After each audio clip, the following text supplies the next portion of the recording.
Draymond Green had his say on his podcast recently, and Dillon Brooks, after the Grizzlies' victory over the Golden State Warriors, more than anything had his say. Dillon Brooks got a bit of revenge for the ethering that Draymond Green provided on his podcast. A victory will do that for you. Hopefully everybody takes a deep breath and feels a little bit better about themselves going into the weekend. I know I feel better about myself because I got Damichael Cole with me. Let's talk Grizzlies Warriors next here on Locked On Grizzlies. You are Locked On Grizzlies, your daily Memphis Grizzlies podcast, part of the Locked On Podcast Network, your team every day.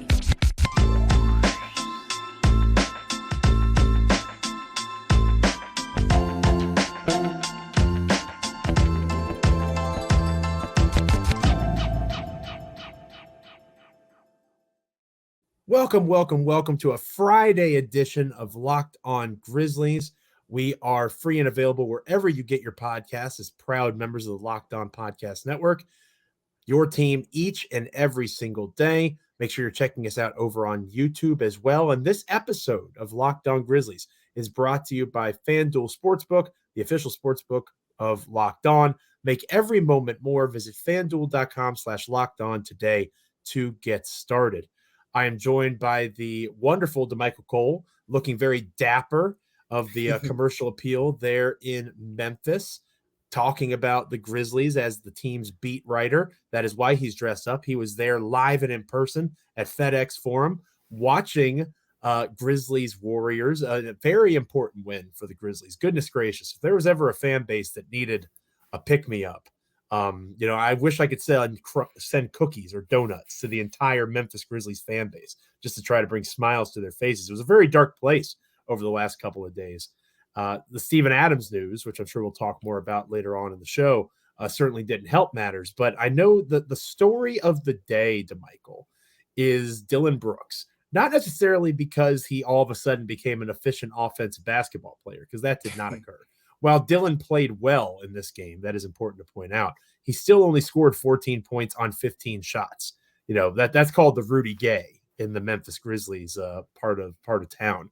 But what he did do was defend well, and what he did do was talk after the game, because as we mentioned on yesterday's show, Draymond Green had a lot of things to say, and it was a pretty powerful retort from Dillon, not just in terms of his play on the court, but the things that he said in the post-game presser, the things that he said on TNT after the game immediately. Again, you were there, Damichael. Tell everybody what the vibe was from Dillon Brooks coming out of, Draymond won the battle on Thursday, but at least for now, and I know these teams are going to play again here soon, at least for now, a battle was won for Dillon Brooks. Good for him. He got his counterpunch, Joe. Draymond hit him hard. Yes, Draymond hit him hard, and you know what? He stumbled back. He faded it off a little bit, and he punched back. But let's break down this whole situation here. Dillon Brooks isn't on social media like that. No. Dillon Brooks is he has a Twitter page, he has an Instagram page, but he's not active. The teammates, Grizzlies players, they have a group text. The teammates sent Draymond Green's comments from the podcast in the group chat. So not only did Dillon Brooks see it, Xavier Tillman saw it, Tyus Jones saw it, John Morant, who's in the group chat, he saw it, Desmond Bane, the list goes on. The entire team saw it. I talked to several players after the game. Xavier Tillman's comments stood out the most. He's a Michigan State guy.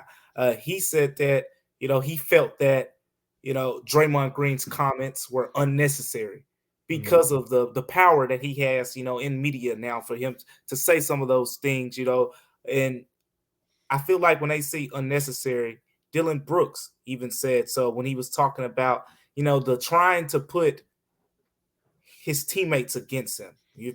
I noticed yesterday in the comments that everyone had not heard Draymond Green's comments, but I'll paraphrase the best I can here. And Joe, if you hear something that doesn't sound right, feel free to correct me. But he basically said that the Grizzlies will be, a better team. A dynasty could come to Memphis But he told Dillon Brooks, "You're not a part of the dynasty. The dynasty doesn't happen until you leave."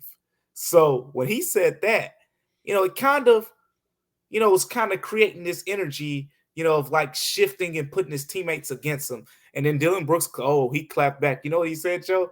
He said that was a low blow, which, we can debate if it was or not. I think in the NBA, there are certain things you keep in locker room. If Grizzlies players had told Draymond Green that, you don't go to the podcast about that.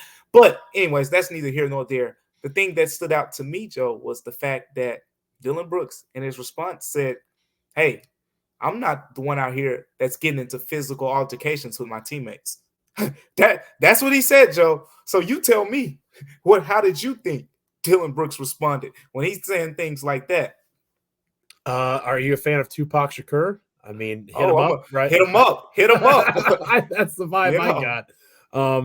I can't directly quote "hit him up" because we're a family-friendly podcast, but I got some Tupac vibes from that one. I think that there's a really important point to make here with Dillon Brooks, and the point is this: he is a guy that, as I've talked about before, whether it's in writing on the podcast, he could give two craps less about what anybody thinks of him.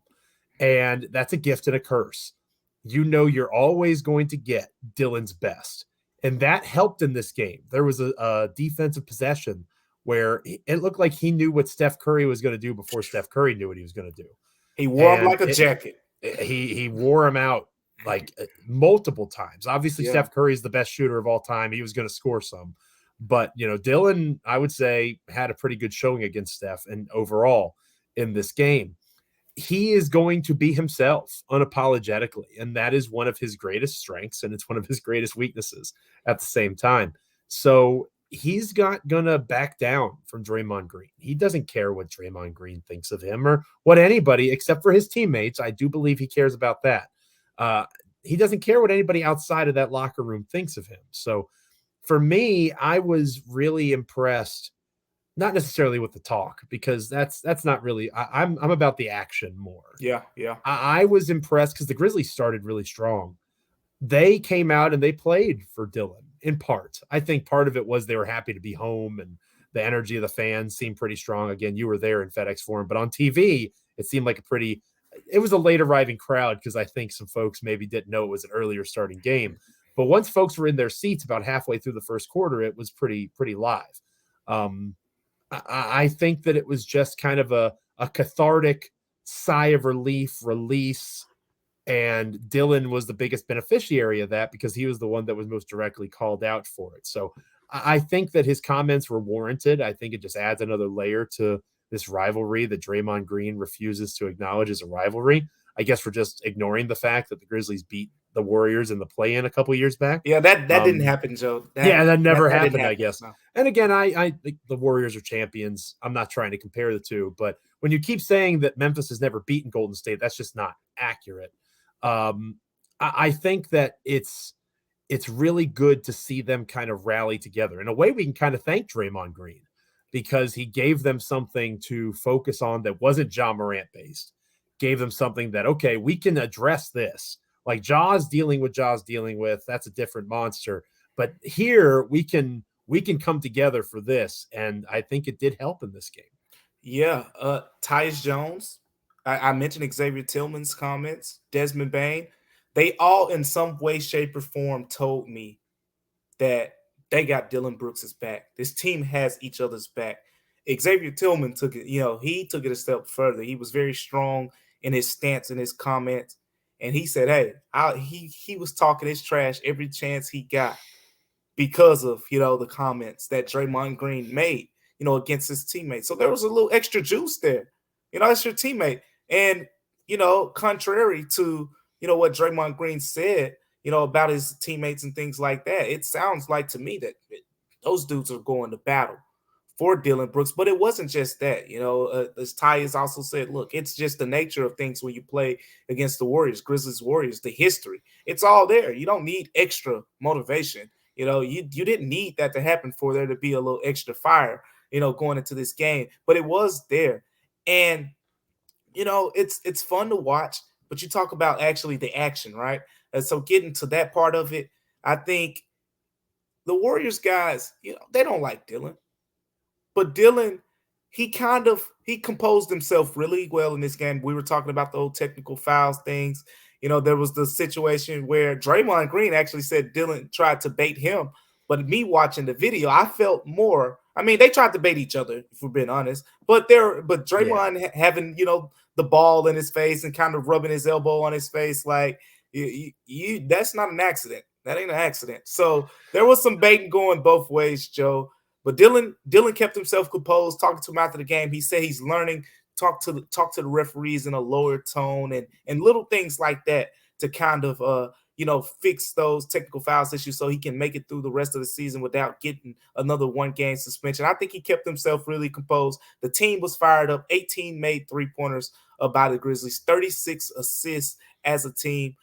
And you know what? We talk about it a lot, and we'll probably talk about it a little bit later in the show, but when Tyus Jones gets into the lineup, that ball gets to moving, and we saw 36 assists against the team that has been the model for passing the ball over the past 7-8 years. It was impressive to me. Yeah, absolutely. And we will talk about Tyus Jones and the way that the ball moved offensively and all those things next here on Locked On Grizzlies. But first, this episode of Locked On Grizzlies is brought to you by BetterHelp.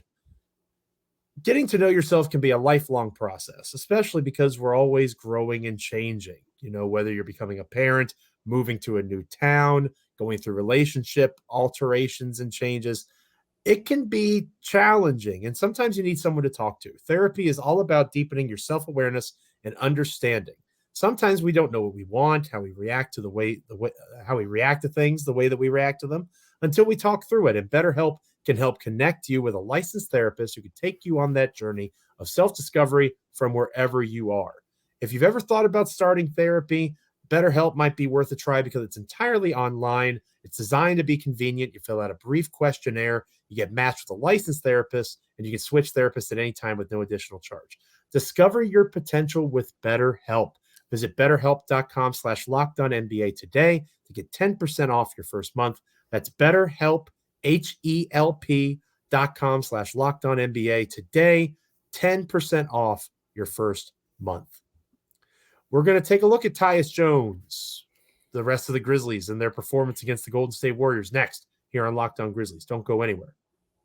Welcome back to Locked On Grizzlies. I am your co-host, Joe Mullinax of Bluff City Media and SB Nation and Fansided, all sorts of fun places, joined by my co-host, Damichael Cole. And before we get into the actual performance here, Damichael, I do need to ask. I wasn't able to find it online. Your colleague over at the Commercial Appeal, Mark Giannotto, he talked about Dillon saying something about bloggers again. Now, maybe this was on the broadcast, or maybe he said it in and I just might have missed it. I was watching the game, I promise. Yeah. It was after the game. It was in his post-game. Yeah. He said something about bloggers, and I wondered if he was talking about me, because I feel like I am the OG Grizzlies blogger now.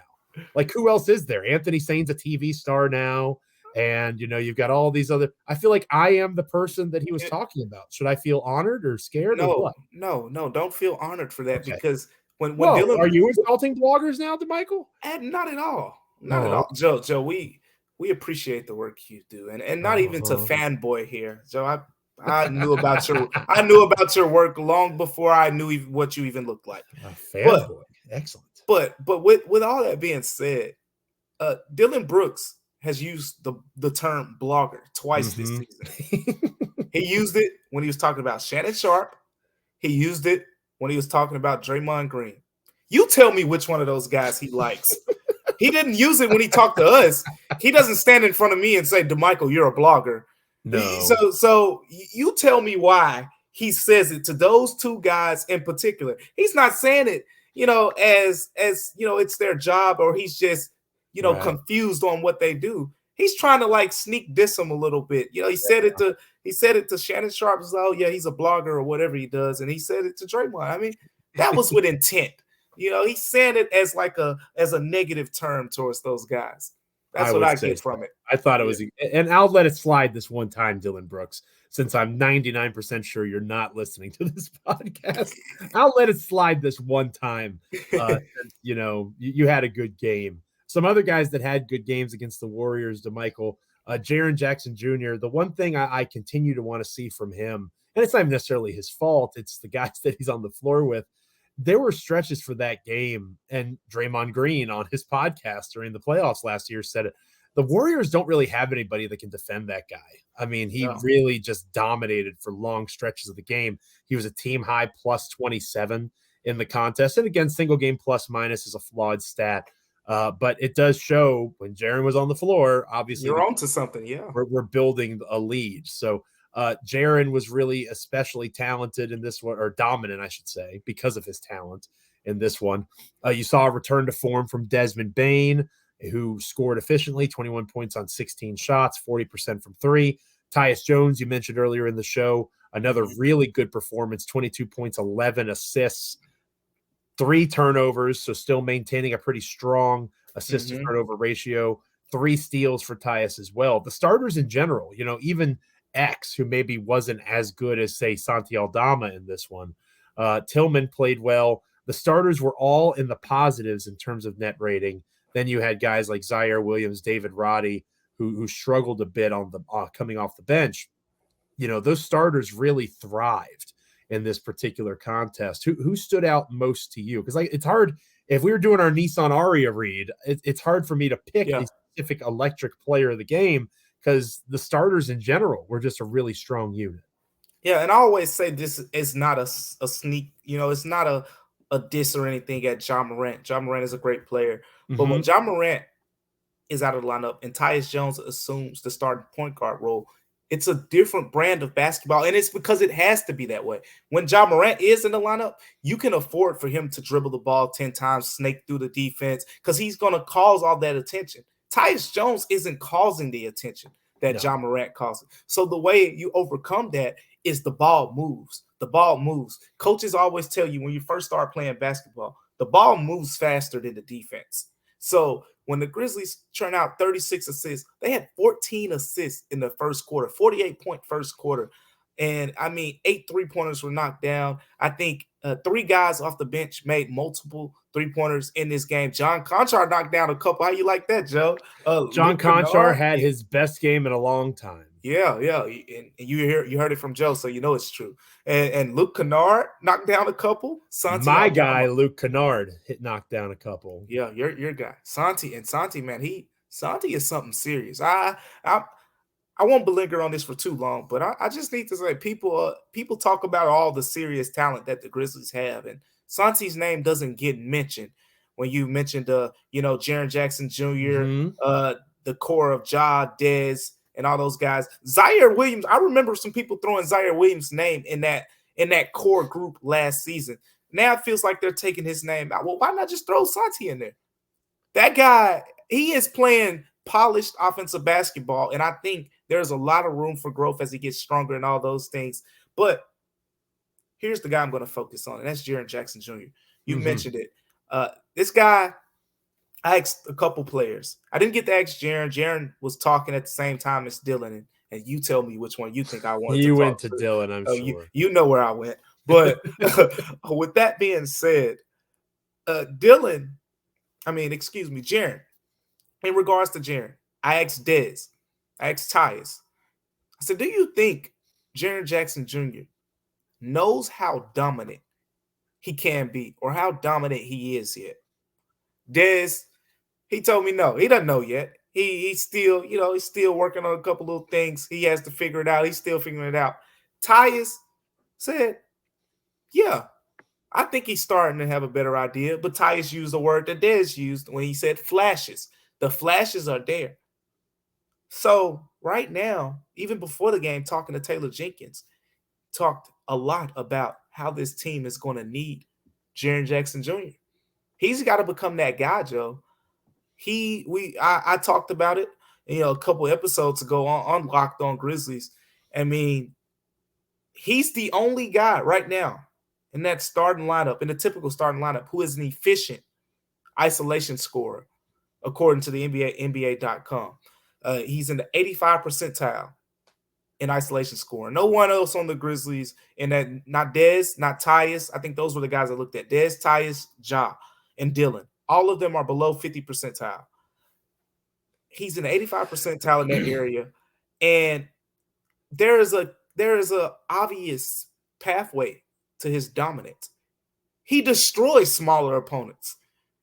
You can force those switches, get him against those smaller opponents, let him cook. We saw some of that today. The Warriors came out in a small ball lineup, which I don't know why, but they tried the small ball lineup out, and next thing you know, they were down 48-28. So Jaren Jackson Jr. is the guy for me. The two-way dominance, you mentioned it, with the plus minus, and it's a direct correlation to how the game went. Just look at the first half. Just don't even focus on the second half. The first half in general, Jaren Jackson Jr. played the entire first quarter.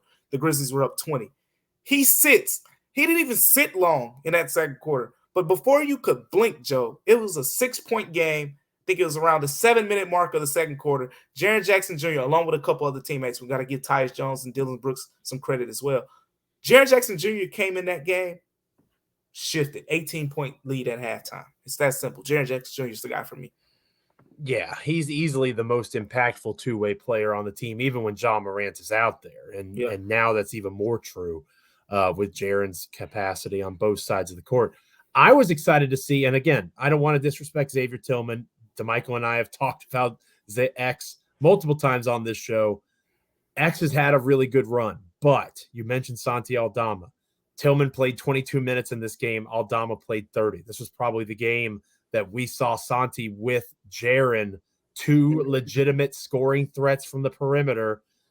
This was the most they've probably played together. I don't know that that's an accident. So that's something to keep an eye on moving forward, because as you know, Damichael, and unfortunately I know as well, and now our wonderful audience is going to hear us talk about in our next part of the show, Steven Adams is out for the remainder of the regular season, more than likely. So how Memphis responds to that, we'll take a look at the Dallas Mavericks coming up on Saturday as well as we close out Locked On Grizzlies on this Friday. But first, this episode of Locked On Grizzlies is brought to you by FanDuel.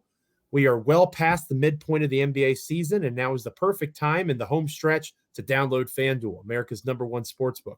New customers get a no-sweat first bet up to $1,000. That's bonus bets back if your first bet does not win. Download the FanDuel Sports app. It's safe, secure, super easy to use. I'm just speaking hypothetically here, but hypothetically, if you wanted to bet on the Grizzlies against the Warriors and make a little money, it'd be super easy to do this past Thursday. Just saying. You can bet on everything from the money line to point scores, three-pointers drained, like 2 threes in the first 3 minutes. You can be as broad or as specific as you want over at FanDuel. Plus, they let you combine your bets for a chance at a bigger payout with a same-game parlay. Don't miss the chance to get your no-sweat first bet up to $1,000 in bonus bets when you go to FanDuel.com/LockedOn. That's FanDuel.com/LockedOn to learn more. Make every moment more with FanDuel, an official sports betting partner of the NBA. Steven Adams is out. Mavericks preview next here on Locked On Grizzlies. Welcome back to Locked On Grizzlies, closing out our end of week show. Myself, Joe Mullinax, joined by the wonderful Damichael Cole of the Commercial Appeal there in Memphis, Tennessee. Still looking so sharply dressed after covering Grizzlies Warriors. But we got to move on. And unfortunately, as we move on in terms of the next game, Damichael, Steven Adams will not be. He'll be on the bench, being a productive member in that way. He seems engaged when the cameras pan on him. Yep. But for the remainder of the regular season, it seems maybe a little bit less, depending on, again, it was approximate in the press release. Steven Adams receives a stem cell treatment. It sounds like he had a doctor's appointment in Los Angeles that didn't go the way that they hoped. Needs more healing, gets a shot in the knee, and now he's out for another few weeks. That's going to hurt the Grizzlies. We've talked ad nauseum here on Locked On Grizzlies about how important Steven Adams is to the team. And that continues into the Dallas Mavericks game on Saturday. One of the promising things, Damichael, and we didn't talk about it yet on the show, that coming out of that Warriors win for Memphis, the Grizzlies won the rebounding battle. They had been dominated in that area for the past several games. Jaren Jackson Jr. had 9 rebounds. Xavier Tillman had 8. Santi Aldama had 7. They seem to make that a little bit more of a priority in this game. That's going to have to continue to be the focus with Steven Adams out, for a longer stretch of time than we originally thought. Because as we've talked about on the show before, Taylor Jenkins had said, the end of the road trip, Los Angeles games, we hope to have Steven back. Right. Obviously, the plan changed along the way. Yeah, and it's a tough blow. We see it. When he didn't play that first LA game, then he didn't play the second LA game. It's like, all right.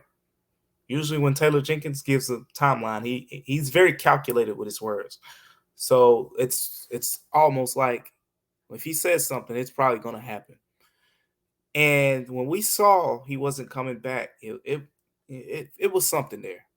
So seeing that news, it's tough news, but guess what? It's 4 weeks. It's not out. He's not out for the season. He might miss the rest of the regular season, but if you line the date up, it's April 6th when the reevaluation is supposed to come. And, if you want to just best case scenario, the Grizzlies will have 2 more regular season games at that point. I remember John Morant played in one game when he came back, played 1 regular season game after he missed some time, and then, played in the playoffs. So in that case, there is still the opportunity to at least get Steven Adams for 1 game. If not, you get him for the postseason, and hopefully everyone else who can play, outside of Brandon Clark, can be healthy. But it's a tough blow. It's more minutes for Xavier Tillman. I think he's learning a lot. And sometimes there's certain blessings in disguises here. And the blessing in disguise, I think, can be unlocking this Jaren Santi thing. I think this is your potent offensive lineup, because when I watch Santi Aldama, Santi can create his own shot, but it's certain matchups. Santi is very skilled. When you put smaller guys on Santi, 6'5", 6'6" wings, he's going to win that matchup a lot of times. He can put the ball on the floor. We've seen him score in a bunch of different ways, and there's some playmaking there. Santi alongside of Jaren, you got 2 guys who are able to put the ball on the floor. Brandon Clark, great for his role, but Brandon Clark was 1-2 dribbles, spin into the floater or something like that, and that's it. Steven Adams, he'll dribble a couple times, but it's just take a couple steps and he's looking to pass. He's looking, to find a cutter or to find someone in a DHO. But Santi and Jaren in the same lineup give you the potential to have 5 guys on the floor who can dribble and pass. And that is efficient. That's an efficient way of creating offense. That's why the Warriors, when they go to that small ball lineup late in games, it gives them 5 guys who are able to do that. That's why they're able to be so successful. So without Steven Adams, you're able to unlock more of that lineup. But then, the reality of it, that's all the good stuff. The reality of it is this is going to be tough.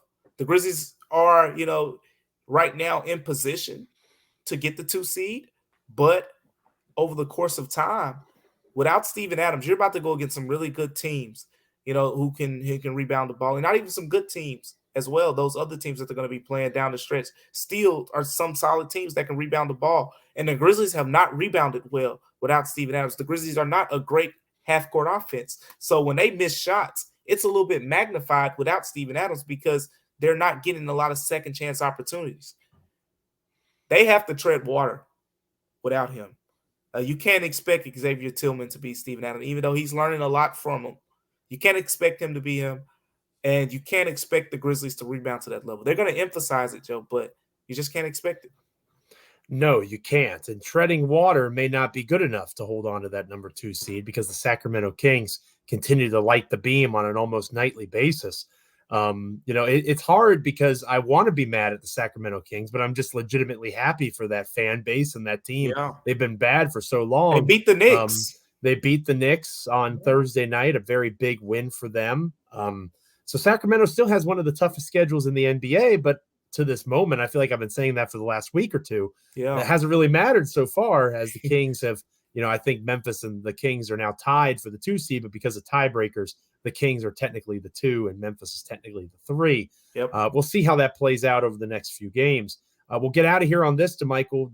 Mavericks are in town on Saturday night. That's a big game for the Grizzlies. Big game for Dallas, and Luka Doncic may or may not play in that game.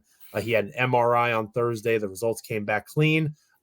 Adrian Wojnarowski of ESPN says that once discomfort has subsided, Doncic can play. They don't play again until Saturday night against Memphis. Right. Regardless of whether or not Luka plays, he won't be 100%. Between him, Kyrie, that Dallas offense that since Kyrie has arrived has been the best or second best, in the league, just behind the Sacramento Kings. What are you looking for going into that Saturday game against a Mavericks team that Memphis hasn't seen very much so far this season? I think it's the first of 3 games here in the last however many remain, 18 or so. We're going to be seeing a lot of the Mavericks over the next few weeks. I'm looking for the new look, Joe. The Mavericks have had the Grizzlies numbers, 4 straight wins, I believe, against the Grizzlies. But a lot of those games were John Morant led games, and the Mavs had a nice counter. You had the game where last season Kristaps Porzingis, at the rim blocking all the shots. I mean, he just it was tough for Ja to finish around him. It was tough. This season, early in the season, you got Dorian Finney-Smith, you got Reggie Bullock. Now you just got Reggie Bullock, but Ja won't be available for that game. So it's like now they only have Reggie Bullock as their elite wing defender, but the Grizzlies don't have Ja to attack. That. So I'm looking for just the differences. This will be a different looking Mavericks Grizzlies game. I want to see which player do you give Dillon to initially. I think it'll be Luka. You put him on the bigger guy. Maybe Desmond Bane will draw the initial Kyrie Irving assignment, and then you just go to the hot hand. In this game, I forgot to mention it earlier. Dillon Brooks actually told Taylor Jenkins, after the first half, he said, "Match my minutes with Steph Curry's in the second half." And that's why when Steph Curry went out the game and came into the game, Dillon Brooks did the same thing, and the FedEx Forum crowd went wild. I mean, they loved it. But getting back to this game here, this game against the Mavs, that's all I want to see, Joe. I just want to see how different is it going to look, because both of these rosters are drastically different from, we see the Mavs and Grizzlies a lot, but so much has changed since the last time we've seen these teams that you can throw that 4-game win streak out the window in a way. The good news for the Grizzlies is that home cooking will hopefully continue. The Grizzlies continue to be one of the best home teams in the NBA, still struggling on the road, and another road trip is coming, but at least this game in particular is at home. The Dallas Mavericks not particularly strong on the road, 12-20, roughly the same as the Grizzlies. So Memphis should be favored going into this game, and that'll be especially true if Luka Doncic doesn't play. But obviously that'll be massively important. If Luka doesn't play, that pretty much cancels out or even helps a little more for Memphis, that they have a bit of an advantage there. They don't have anybody to defend Bane consistently. They don't have anybody to defend Jaren Jackson Jr. in particular. It likely will be a high-scoring affair if both Doncic and Kyrie play. But it should be a Memphis win, and then again, they go out on the road. I think they play Dallas right after that. Yep. They see Dallas right away, and then they'll play Golden State again, I know. So, and they're at Miami next week. So the tough stretch continues. We keep talking about how easy this end of season schedule is for Memphis. They're not there yet. They're still going through a bit of a gauntlet right now. And the win against the Warriors on Thursday night, I think, is going to help a lot in terms of just the psyche, the confidence. Hopefully they're able to maintain that us against the world mentality. Yeah. We've seen them have success with it in the past. Thank you for making Locked On Grizzlies your first listen today. Now make your second listen game to game NBA. Every moment, every top performance, every result. Locked On Game to Game covers every game from across the NBA with local analysis that only Locked On can deliver. Follow Game to Game on Locked On NBA, available on the Odyssey app, YouTube, and wherever you get your podcasts. The next time we're together is Monday. Damichael, you and I should be able to be the dynamic duo once again. The Grizzlies don't play on Sunday, so should be a chance for us to review the Dallas Mavericks game, look ahead to what is coming for the Grizzlies. Again, we just mentioned it's a back-to-back, essentially, a home and home in terms of what Memphis and Dallas will be dealing with. So maybe what worked against the Mavericks at home, what to do on the road. Whether or not Luka Doncic played, obviously, will be a focus as well. So hopefully the good vibes carry over into this, little mini series that's about to go down between the Grizzlies and the Mavericks. Yeah, and hopefully some of the things around the team start to settle down a little bit. Ja's away now, for 3 more games. So at least, of course, at least. So of course, we're still going to ask about Ja Morant. The questions are still going to come, just not at the same level, at the same volume. Things are settling down on that front a little bit more. You don't have, the Steven Adams thing get over here now. He's a great out. Point. He's out 4 more weeks. And as Dillon Brooks, we were talking about him with all these players out, and he was like, this is what we have. And when he said that, I think one of the reporters asked him, like, are you saying Ja's not going to be back and Steven's not going to be back? He says, no, I just have to look at it, from that from the worst case scenario. I have to think of this is what we have in the locker room right now. Tyus is going to be our point guard. Dez is our 2 guard, and X is going to be our center. This is what we have, and this is what we have to prepare with right now. That has to be the mentality going forward. Now there's a calmness. You don't have to think, Josh, is he only going to miss 2 games or is he going to be back?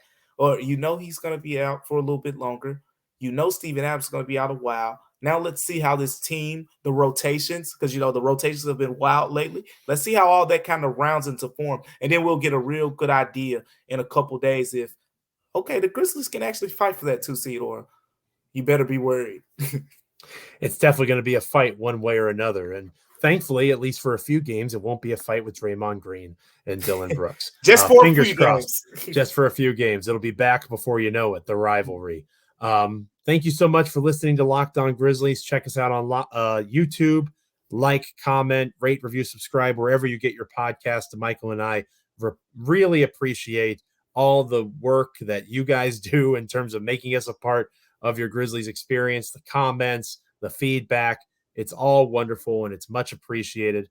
We hope you have a wonderful weekend. We hope you enjoy Grizzlies Mavericks on Saturday. Stay safe, get some rest, take a deep breath. It's nice to end the week on a positive note. We'll see you on Monday. For Damichael, I'm Joe. Stay locked in. Have a great weekend. This is Locked On Grizzlies.